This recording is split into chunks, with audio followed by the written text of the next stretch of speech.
His name was Robert. An American correspondent who had come to Ukraine to write about what he had seen with his own eyes. I first saw him in the hospital corridor, a tall man with a camera around his neck and a notebook in his pocket. Among the crowd of people, he seemed a stranger, but he fit into the atmosphere surprisingly naturally. His gaze was attentive, warm, as if he already belonged to this place. He looked not at the walls or the equipment, but into the eyes of those sitting on the benches, waiting for news, praying. I thought then, he was looking with his heart, not with his camera. Robert asked my name, and I answered, Sofia. I didn't have time for long conversations, because the wounded were waiting, but this moment somehow stayed with me. His smile seemed strange to me, as if tired and at the same time strong. He said, I want to show the world the truth.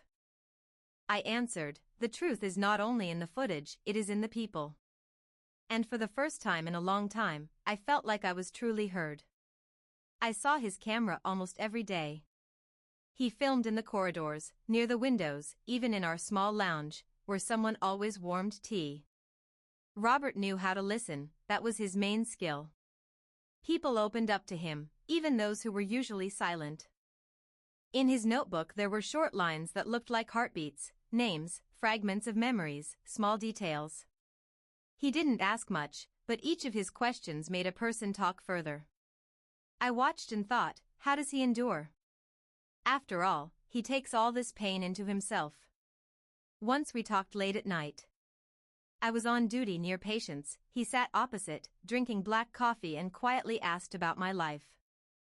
I told him that I dreamed of becoming a doctor, but circumstances forced me to choose a different path. He didn't interrupt, he just listened, and it was amazing. I felt that my words were not lost in the silence. There was compassion and respect in his eyes, and that made me feel better. That day he was brought to us. I recognized his jacket from the hallway, and my heart stopped. The camera fell out of my hands, the notebook remained in my pocket, and Robert himself was wounded. I was shaking, although I had long been accustomed to such situations. But this time it was different. I applied bandages, trying to stop the bleeding, and all the time I repeated in my mind, hold on, Robert, don't let go. He opened his eyes and whispered my name. The way he said it was not just a sound, it was a call to live. Everyone in the ward was moving quickly, but for me the world narrowed to his face. I held his hand while the doctors did their work, and I felt that now he was not just a journalist for me. In that moment, I became not just a nurse. I became the one who had to fight for him, who had no right to let go. And, perhaps even then, something more than a professional duty was born in me. The first days after the injury were the hardest. He lay pale, almost powerless, but his eyes were still shining. Robert tried to speak, but his voice broke. To support him, I took out the notebook that had remained in his pocket. On the first pages were excerpts, their eyes hold the light even in the dark. I read these lines aloud to him, and I saw life awakening in him. Sometimes he smiled with the corner of his lips, as if thanking without words. His fingers sought my palm, and I let him hold it, because I knew that touch also heals. I told him little things, how the volunteer laughed, how our cat in the kitchen stole a piece of bread again. And in every word I said, he found support. It seemed to me that I was lifting him not only with his body, but also with his soul. And the more I was around, the more afraid I became. What would happen when he got better and left? When he took his first steps, it seemed like a miracle. He held onto the railing, my shoulders, and every movement was painful. But there was stubbornness in his eyes. I have to write again, he said. His voice was weak but full of determination. I laughed through my tears, first learn to walk unsupported, then think about articles. He laughed back, even though he gritted his teeth in pain. In those days, he began to talk more about himself. About New York, about the ocean he heard every morning. About his first report and the fear of making a mistake. I listened and felt that every word he said was being burned into my soul. He looked at me as if he wanted to memorize every feature. And I understood, I would no longer be able to let him go simply as a patient. Because he had become a part of me. And this thought made me feel scared and happy at the same time. His mornings turned into little tests. Robert tried to sit up on his own, but his body didn't always obey. He stubbornly repeated, "I have to feel that I can." Sometimes he would fall back on the pillows, cover his face with his hands, and then I would just sit next to him, silently holding his elbow. I learned not to rush him with words, because silence heals just as much as support. When he took a few steps to the window, I saw a light appear in his face. He would look outside and quietly say, "The world is so big, and I can barely cover these few meters." I would answer, "But you are already covering more than you think." In those moments, our eyes met in such a way that I wanted to believe we were walking towards each other, even if each step was given at the cost of pain. And somewhere deep in my heart I knew, it was these small victories that brought him back to life. One evening he asked for paper and a pen. I brought them, and Robert sat for a long time, staring at the blank lines. Finally he said, "I'm afraid I won't be able to write the way I used to." I sat down next to him and replied, "Your words were never just letters. They were always the heart. And the heart never loses its strength." He was silent for a long time, then he began to write. His handwriting was uneven, his hands still trembled, but the words were coming. I saw him straighten up, his shoulders straighten. He read a few lines aloud, "Even in the darkest silence, someone finds light. And that light preserves humanity." I felt a tightness in my chest. "This is not a report. This is life," I said. He smiled and whispered, "You gave him to me again." In that moment I understood, he was no longer just a journalist, he was my Robert, whom I lived with every word. Our evenings became special. I told him stories from my childhood, about running barefoot around the yard, about the smell of fresh bread my mother baked, about the river where my brother and I fished. Robert listened attentively, as if these memories were a new world for him. In response, he shared his own, about New York, about morning coffee on the street corner, about the ocean that roared under his windows. We laughed at little things, even about the faulty lamp in the ward that flickered like a lighthouse. Sometimes he would make sketches in a notebook, and once he wrote, "Your stories smell of daisies and warmth." I replied, "And yours smell of the sea and freedom." We both understood, a bridge was being built between us, and this bridge was stronger than any distance. In my heart, I felt that I was already afraid of the moment when he would recover and leave.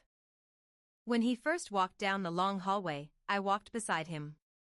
The other nurses joked, "You have a new partner." I laughed, but inside I knew it was more than a partner. His steps were slow but determined.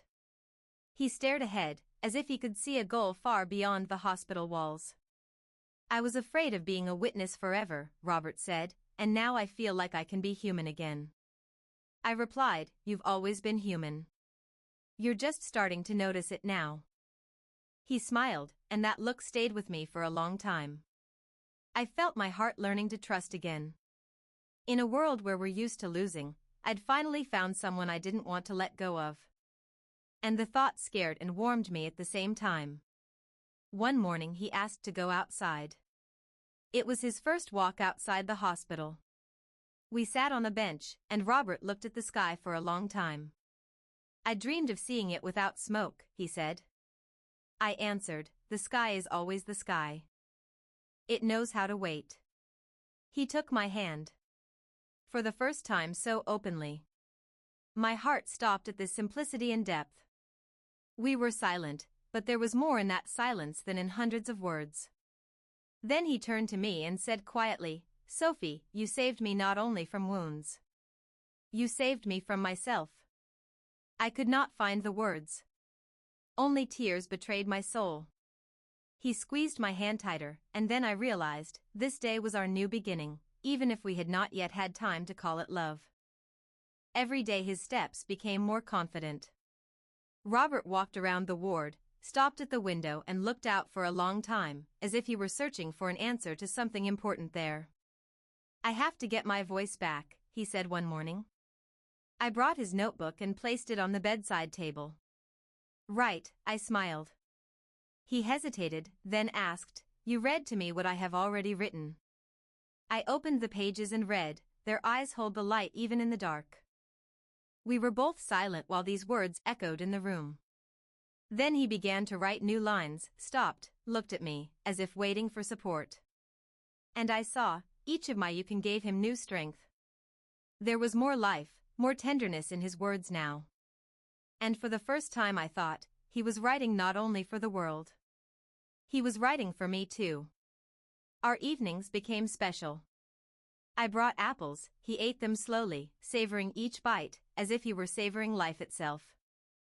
Robert told me about New York, tall buildings, streets lit up at night, cafes with the smell of fresh pastries. I listened, and it seemed to me that I was there next to him, that I was seeing that world through his eyes. And then he listened to my stories, about childhood in a small town, about the smell of bread from the oven, about the river that was my best friend. "Your stories smell like home," he once said. And I answered, "And yours smell like dreams." In those moments, I understood, we give each other what each of us lacked. For him, warmth and memories, for me, a sense of the wider world. And together we built a space where there was room for the future. Laughter began to be heard in the ward. At first quiet, then louder. The patients looked on in surprise, because laughter in a hospital is a rarity. But Robert knew how to joke even about little things, about tea without sugar, about bandages that were unrolling, about a lamp that was blinking like a traffic light. "This is a sign that I can't rush," he winked. I replied, "This is a sign that you need a nurse nearby." We laughed, and even the others picked up on our mood. I felt that my heart was coming alive just like his. Because he was returning to me the ability to enjoy simple things. One evening he looked at me and said, "You are not only healing the body. You are returning the soul." I was embarrassed, but these words became the most valuable reward for me. He began to open up more. He talked about the loneliness in hotel rooms after business trips, about the hundreds of articles he had written that had brought him fame but not warmth. "I've always run away from commitment because I thought work took too much," Robert admitted. I listened silently, because I understood that this was the first time he was allowing himself to be real. Then he added quietly, "I never thought I'd find someone in a place like this." My heart pounded. I wanted to say something, but I just put my hand on his shoulder. It was my way of saying, "I'm here." In that silence, I realized that our stories were already intertwined. And even if the world were to fall apart again tomorrow, we wouldn't be able to live as if nothing had happened.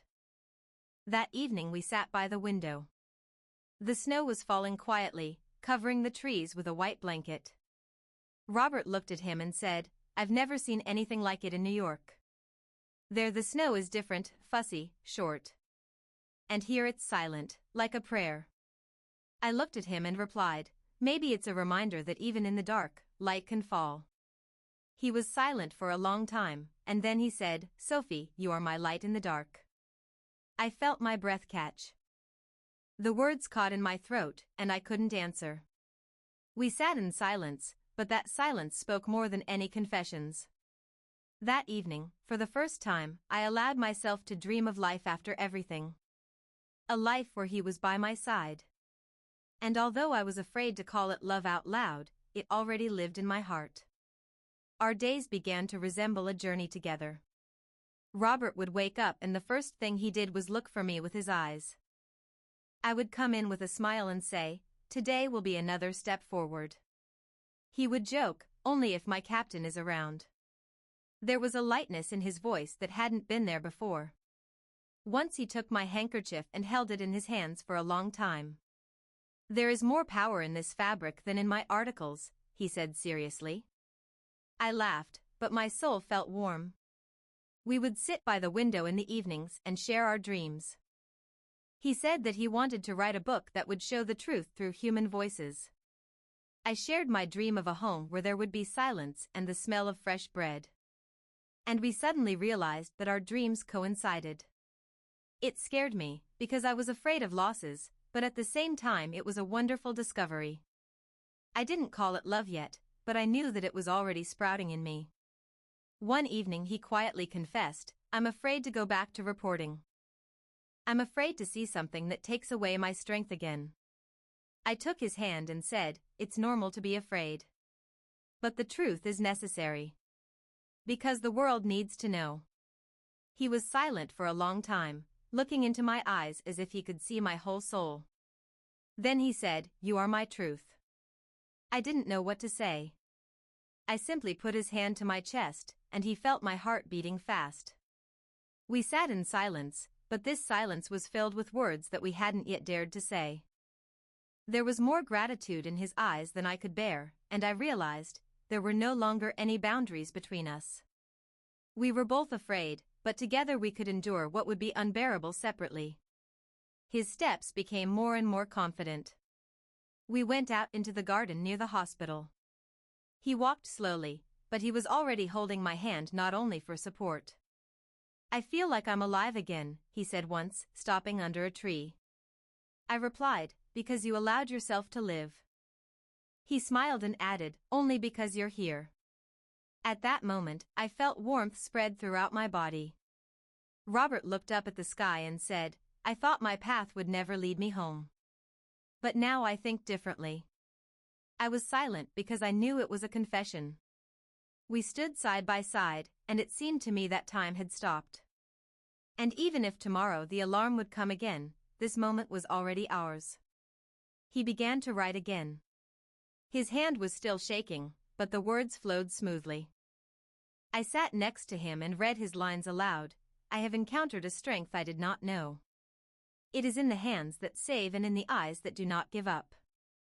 I caught every word and felt my heart clench. Robert laughed, "You are my editor." And I answered, "Your words do not need editing." He often asked, "Do you believe that anyone will read this and understand it?" I said, "Even if only one person understands, that is already a victory." In those moments, he looked different, not as a correspondent, but as a person who had discovered his own soul. I knew that he was not only writing about the world, he was writing about me too. And it made me feel scared and joyful at the same time. Our relationship became obvious to everyone. Colleagues joked, "Sophie, do you have a new patient or something more?" I laughed, but deep down I knew, yes, more. One evening we were sitting in a dark corridor. The light of an old lamp was the only witness to our conversation. Robert whispered, "I don't know what tomorrow will bring. But I know that today I want to be next to you." I looked at him and couldn't find the words. My hands rested on his shoulder of their own accord, and my head leaned towards him. We sat for so long, not moving, listening to the night rustling somewhere far away. And this silence became my answer. We didn't need words. We already knew, we had found each other in the midst of chaos. And from now on, that wouldn't change. In the morning, the doctor said that Robert was ready to be discharged. The word sounded like an open door into the unknown. We were delighted, but along with the joy came a quiet fear. What next? The ward suddenly became too empty, the corridor too long, and the silence too loud. Robert sat on the edge of the bed, slowly packing his things, a camera, a notebook, a few shirts.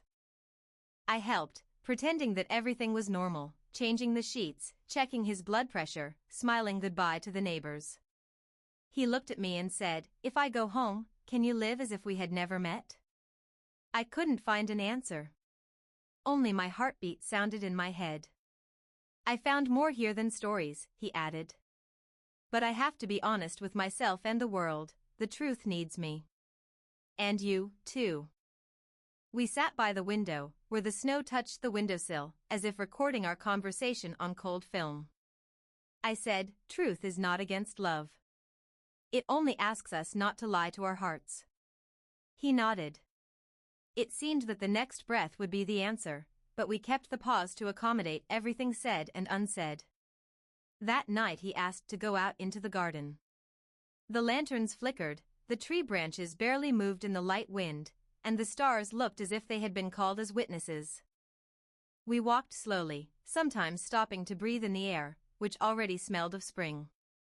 Robert squeezed my hand and whispered, "I came to show the world the truth." But I realized that the truth is not only frames and texts. The truth is what you feel when you look into the eyes of the person you don't want to lose. I froze.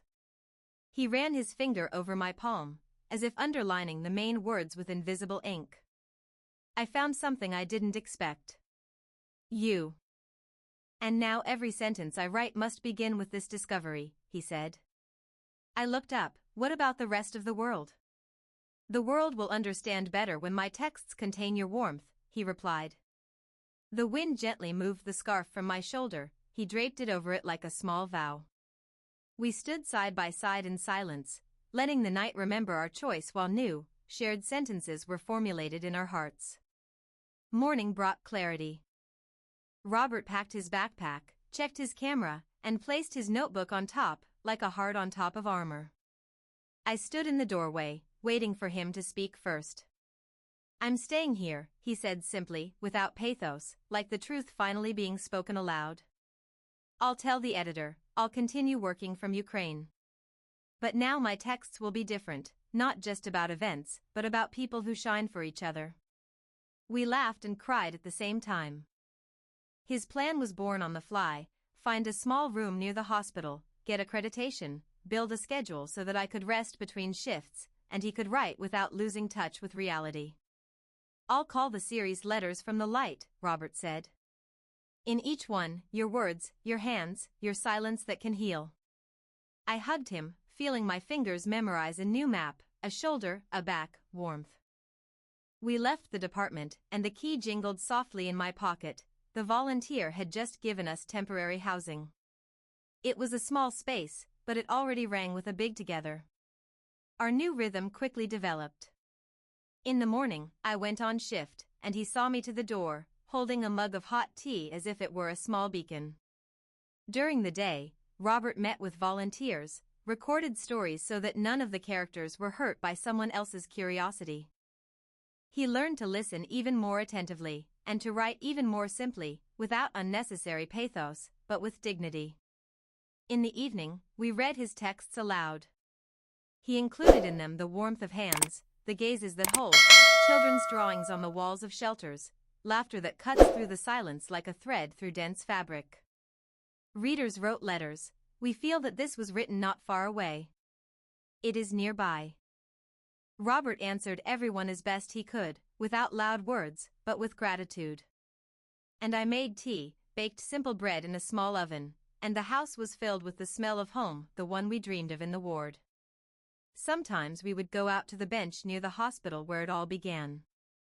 And each time I felt another layer of meaning added to our togetherness, like a warm blanket on my shoulders on a cool evening. Today we were sitting on the same bench again. The trees were already gathering new leaves, and the rays filtered through the branches as if someone had scattered gold dust.